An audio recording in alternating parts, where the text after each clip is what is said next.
और राम मंदिर निर्माण शुरू होने के साथ ही अयोध्या में प्रतिदिन पर्यटकों की आमद में लगातार वृद्धि हो रही है। एक अनुमान के मुताबिक आज के समय में लगभग अयोध्या में 30,000 पर्यटक प्रतिदिन आ रहे हैं और राम मंदिर निर्माण होने के बाद इसकी संख्या बढ़कर लगभग 2.5 लाख प्रतिदिन होने का अनुमान लगाया जा रहा है। ऐसे में अयोध्या का पर्यावरण कैसा होगा?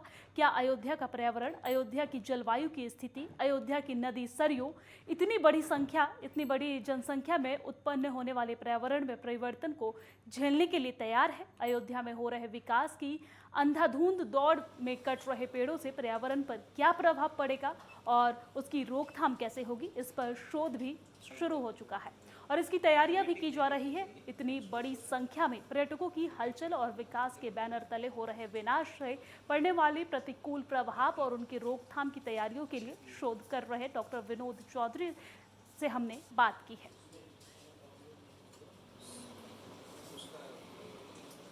जिससे कि आगे आने बहुत से होटलों का धर्मशालाओं का निर्माण किया जाना है, जिससे कि आगे आने वाले पर्यटकों को कोई दिक्कत भौतिक रूप में और पर्यावरण की दृष्टि से न होने पावे। हम लोग के पर्यावरण में दो तरीके के विकास की बात होती है, एक होता है क्षैतिज विकास की, एक ऊर्ध्वाधर विकास की।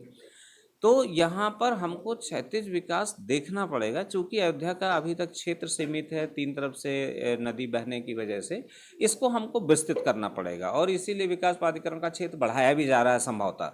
तो जब हम शहर का फैलाव और ज़्यादा कर देंगे तो ऐसी स्थिति में निश्चित रूप से हमारे संसाधनों के ऊपर पड़ने वाला जो प्रेशर है, जो दबाव है, वो कम होगा और हम अपने संसाधनों को अच्छे तरीके से नियंत्रित कर पाएंगे। अयोध्या में राम मंदिर निर्माण के साथ साथ अयोध्या में श्रद्धालुओं की आमद प्रतिदिन बढ़ती जा रही है। एक अनुमान के मुताबिक आज के समय में अयोध्या में प्रतिदिन लगभग 30,000 यात्री, 30,000 श्रद्धालु आ रहे हैं, रामलला का दर्शन कर रहे हैं, सरयू की पावन धारा में स्नान कर रहे हैं। और यही अनुमान राम मंदिर निर्माण के बाद, रामलला के गर्भगृह में स्थापित हो जाने के बाद 2.5 लाख होने वाला है। ये श्रद्धालुओं की आमद बढ़कर 30,000 से 2.5 लाख प्रतिदिन होने वाली है।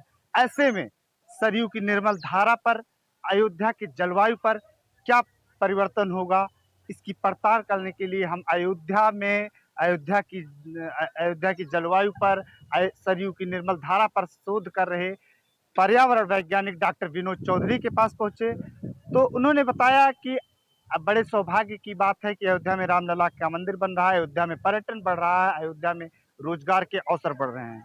ऐसे में इतनी बड़ी संख्या में प्रतिदिन श्रद्धालुओं को जब आना होगा अयोध्या में, अयोध्या किस तरह इसके लिए तैयार है, अयोध्या की सरयू की निर्मल धारा किस तरह इसके लिए तैयार है, अयोध्या के जलवायु परिवर्तन किस तरह इसके लिए तैयार है, इस पर हम शोध कर रहे हैं। सरकारें सजग हैं, हमने भी कमर कस ली है और उन्होंने इस पर होने वाले प्रतिकूल प्रभाव पर, इस पर श्रद्धालुओं के आमद बढ़ने से इस पर पड़ने वाले प्रतिकूल प्रभाव के बारे में जब सवाल किया तो उन्होंने बताया इसका निराकरण यही है कि अयोध्या के क्षेत्र को विस्तृत किया जाए।